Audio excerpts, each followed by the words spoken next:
Hey Riverdale fans, welcome to another episode of Everyone's a Critic on E23.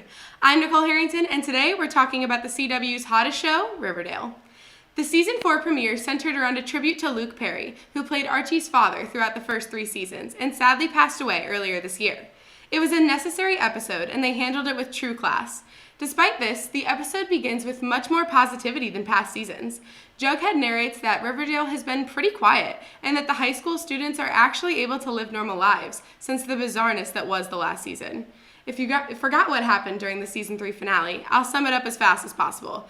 Alice is a part of the FBI, the Lodges are in prison, Hal is dead, and Jughead, Betty, Veronica, and Archie had to escape the night from Penelope Blossom.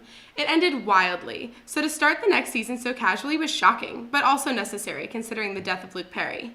Season 4 is starting on a clean slate. As far as we know, nothing is putting Riverdale in danger. No Black Hood and no Gargoyle King. It's 4th of July in Riverdale, and Betty, Jughead, Archie, and Veronica are preparing for a camping trip and a 4th of July parade, the first celebration for the holiday season since Jason Blossom's death in Season 1. To say that Cheryl Blossom is upset about the parade would be a drastic understatement. She believes the 4th of July should be a day of mourning for the city and not something to be celebrated. Honestly, you can't really blame her. Losing a family member near a holiday is incredibly tough and adds a heaviness to the day. After Cheryl explains to the Core 4 that she will be protesting the 4th of July, the gang heads to Pop's chocolate shop. While they're enjoying their shakes, Archie gets a phone call that sends him into a panic. This is when we find out that Archie's father, Fred, has been pronounced dead. Jughead's dad, FP, who also happens to be the sheriff, explains to Archie and his mom, and therefore us, the audience, that Fred was struck by a speeding car while trying to help someone on the side of the road with a flat tire. I think the network did a remarkable job of capturing his character through the end of his life. He was always known as a blue-collar hero to the town, and he went out as one, as he should. Archie took the news terribly. His main goal was to find the man who hit his father and to get his dad's body back to Riverdale before the 4th of July. So, Archie brings the gang up to the funeral home where his dad is being held. After Archie's mom debates with the funeral director on letting underage Archie bring the body back to Riverdale, they head back into town to bring him home for the holiday. Once back in town, Archie is on a manhunt for the guy who struck his dad. A phone call from Sheriff Jones sheds some light on this subject, and the name revealed to Archie is George Augustine.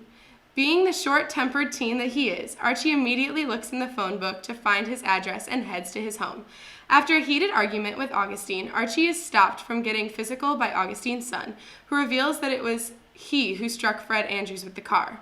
Archie is heartbroken to see the parallelism between this father-son duo and his own. Augustine was just trying to protect his son, just as Fred would have done for Archie. By the time that Archie, Veronica, Betty, and Jughead bring Fred back into town, it's a celebration of Fred's life. With signs, cheers, and tears, Fred Andrews is welcomed back into his home as a true hero, and shockingly, all of this was set up by the one and only Cheryl Blossom. Cheryl wanted Fred to have the celebration of life that her brother didn't receive, and it was truly beautiful. Not only was this episode a tribute of a great Riverdale character, but of a great man.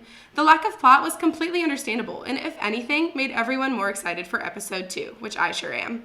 What are you looking forward to most about season 4 of Riverdale? Be sure to let us know by tweeting us at MUTV23, or check out our other content at mutv.missouri.edu. Thanks for watching Everyone's a Critic, and we'll see you next time.